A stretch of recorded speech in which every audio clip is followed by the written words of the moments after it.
Good afternoon. Welcome back to the class of Strategic Management and Business Policy.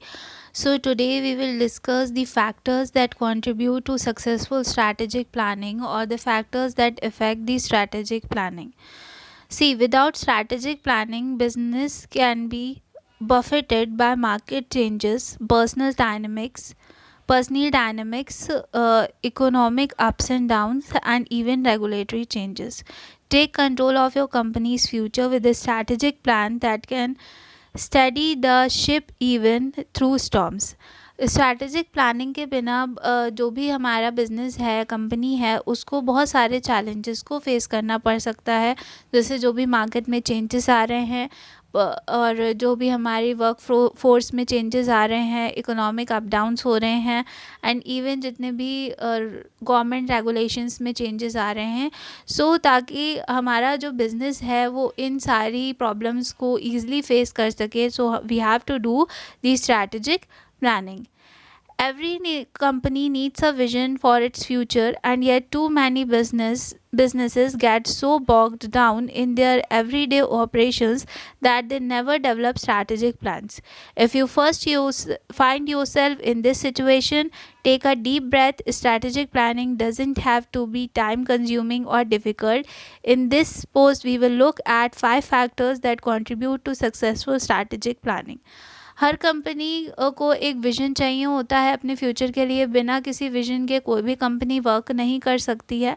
लेकिन बहुत सारे businesses क्या करते हैं, वो अपने डे टू डे ऑपरेशंस में इतना ज़्यादा बिजी हो जाते हैं कि वो स्ट्रैटेजिक प्लान्स नहीं बनाते हैं।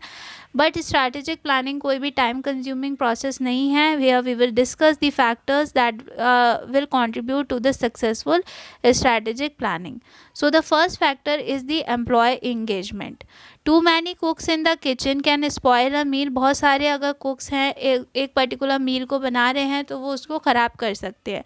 लेकिन अगर हम स्ट्रैटेजिक प्लानिंग की बात करें तो जितने ज़्यादा एम्प्लॉयज़ के आइडियाज़ को हम इसमें इन्वॉल्व करेंगे उतना ही ज़्यादा हेल्पफुल होगा। तो ज़्यादा से ज़्यादा एम्प्लॉयज़ के आइडियाज़ को इनवाइट करना, उनको इन्वॉल्व करना स्ट्रैटेजिक प्लानिंग में बहुत ही अच्छा फैक्टर होता है जो हमारी स्ट्रैटेजिक प्लानिंग को सक्सेसफुल बनाता है। सीनियर मैनेजमेंट जनरली जो भी स्ट्रैटेजी होती है उसको चूज़ करता है, but they are not the ones who witness the day to day problems. लेकिन सीनियर मैनेजमेंट तो वो नहीं है जो डे टू डे प्रॉब्लम्स को देख रहा है. मतलब स्ट्रैटेजी का इम्प्लीमेंटेशन तो वही लोग करेंगे जो लोअर लेवल पे वर्क कर रहे हैं. इसलिए ये इम्पॉर्टेंट होता है कि जब भी हम जो है वो कोई भी नई स्ट्रैटेजी ला रहे हैं तो हम ज़्यादा से ज़्यादा अपने एम्प्लॉयज़ के आइडियाज़ को, उनकी इंसाइट्स को ऐड ऑन करें अपनी स्ट्रैटेजी को बनाने से पहले. Okay. Another benefit to involve more people in your strategic planning is that these people will already have buy-in with the final plan. They will have ownership in the program and feel it's belong to them. एक तो उनसे हमें ideas मिलेंगे कि क्या हमारे लिए best strategy होगी, और उसके साथ साथ जब उनके अकॉर्डिंग स्ट्रैटेजी बनेगी वो उस स्ट्रैटेजी को और अच्छे से इम्प्लीमेंट करेंगे एंड वो फील करेंगे कि स्ट्रैटेजी उनके लिए ही बनाई गई है. And the second is the improved communication. If you are going to engage more people in the process, excellent communication is vital. अगर आप ज़्यादा एम्प्लॉयज़ को एंगेज करते हो जैसे मैंने अभी कहा, तो उसके लिए एक एक्सीलेंट कम्युनिकेशन का होना बहुत ज़्यादा ज़रूरी है. Start by explaining that the strategic planning process is beginning and you need everyone's help. Invite employees to offer input. This can be done in several ways: surveys, meetings, focus group. Follow this initial communication with thorough coverage of the finalized strategic plan to get everybody on board.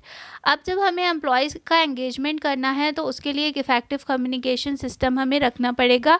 हम सबको बताएंगे कि हम एक strategy बनाने वाले हैं and जिसके लिए हमें सबके इनपुट्स चाहिए हैं. एंड इनपुट्स हम डिफरेंट कम्युनिकेशन मीडियम्स के थ्रू ले सकते हैं. हम सर्वे कर सकते हैं, मीटिंग्स कर सकते हैं, या फोकस ग्रुप्स. यानी फोकस ग्रुप्स का मतलब होता है हमारा in that we will put the people into a particular situation and we will see their reactions, their inputs on that particular situation और on that particular topic. Likewise हम क्या कर सकते हैं, एक स्ट्रैटेजी के बारे में हम डिफरेंट एम्प्लॉयज़ के ओपिनियन ले सकते हैं फोकस ग्रुप्स के through. Now, the third factor is risk taking. Carefully crafted strategic planning offers businesses a low risk way to try something new. Without proper planning, innovation can feel like a shot in the dark. That's why so many companies play it safe. It feels more prudent to improve on what you are always done. However, this kind of strategic planning doesn't lead to greatness. To innovate on vast scale, open your planning to all kinds of ideas. You may unearth some intriguing but wild ideas in the surveys you receive from your employees. Take them seriously. Consider how they could be accomplished even if they would require significant changes. सी अगर हम जो भी strategic planning है उसको carefully करते हैं तो उससे हमें रिस्क जो है वो बहुत ज़्यादा कम रहता है। अगर हम कुछ नया ट्राई करने जा रहे हैं, हम पहले से प्लानिंग कर लेंगे तो हमारा रिस्क रिड्यूस हो जाता है। बिना प्रॉपर प्लानिंग के इनोवेशन हम नहीं कर सकते हैं, इम्प्रूवमेंट नहीं कर सकते हैं। इसकी वजह से क्या होता है कि बहुत सारी कंपनीज़ जो हैं वो सेफ प्ले करती हैं, वो कोई नया इनोवेशन लेके नहीं आती हैं। एंड ये बहुत ज़्यादा इम्पॉर्टेंट टास्क है कि हम अपने बिज़नेस को इम्प्रूव करते रहें, ठीक है। तो ये स्ट्रैटेजी उनकी अच्छी नहीं है कि वो कोई नया चेंज लेकर नहीं आ रही हैं। अगर हमें वास्ट स्केल पे इनोवेशन करना है तो हमें क्या करना होगा, हमें डिफरेंट आइडियाज़ के लिए ओपन अप रहना पड़ेगा। जो भी आइडियाज़ हमें एम्प्लॉयज़ ने दिए हैं हम उनको कंसिडर करेंगे, ये देखेंगे कि वो कैसे अचीव हो सकते हैं और कैसे हम जो हैं वो सिग्निफिकेंट चेंजेस ला सकते हैं उन इनोवेशंस को अचीव करने के लिए। सो रिस्क टेकिंग भी एक पार्ट होता है स्ट्रैटेजिक प्लानिंग को इफ़ेक्टिव बनाने का, कि अगर कोई नया आइडिया आया है तो हम उसके लिए पहले से प्लान करेंगे एंड हम रिस्क लेंगे न्यू आइडियाज़ या इनोवेशंस को अपनी कंपनी में लाने के लिए in order to improve. And the fourth is practised focus. It is all too easy to let a strategic plan become unmanageable and overly complicated. Although complex strategic plans may look impressive on paper, they are not likely to succeed. Keep it simple by focusing on things you would like to change about your business, create goals, and then be specific about the objectives necessary for achieving these goals. Strive for specific objectives supported by precise objectives.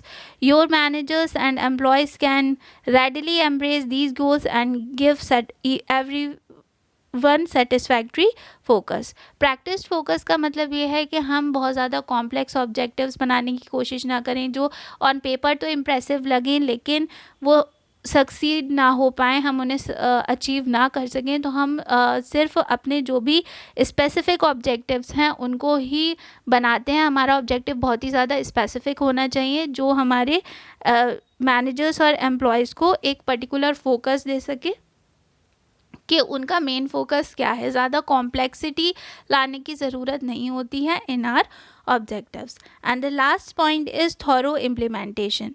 To be genuinely strategic, your business needs specific ways to accomplish meaningful goals. It is best if your plan includes responsibilities, resources, and a timeline. After you have revealed the new strategy, you will need to follow up with staff regularly. Some businesses discuss their implementation efforts at meetings throughout the year. Others have dashboards with crucial metrics so that everyone can monitor the effectiveness of the company's efforts. Engage your employees through excellent communication, take risks, stay focused, and implement your plan with a successful strategic plan. Your business will thrive. Thorough implementation का मतलब ये होता है कि हम organisation wide जो भी हमने स्ट्रैटेजी बनाई है उसका प्रॉपरली इम्प्लीमेंटेशन करें एंड जो भी हमने प्लान्स बनाए हैं उसमें रिस्पॉन्सिबिलिटीज़ भी फिक्स होनी चाहिए कि किसकी क्या रिस्पॉन्सिबिलिटी है, क्या क्या रिसोर्सेज यूज़ होने वाले हैं, कितने टाइम में उस स्ट्रैटेजी को मतलब उस ऑब्जेक्टिव को हमें अचीव करना है। एंड हमने एक बार इम्प्लीमेंट कर दी, कम्युनिकेट कर दी अपनी स्ट्रैटेजी, तो अब हमें अपने स्टाफ के साथ फॉलो अप करना पड़ता है। उनकी जो भी परफॉर्मेंस है, प्रोग्रेस है, उसको टाइम टू टाइम हम चेक करते हैं। इसके लिए हम मीटिंग्स कर सकते हैं through out the year, and हम डैशबोर्ड्स के थ्रू भी उनकी परफॉर्मेंस को मॉनिटर कर सकते हैं।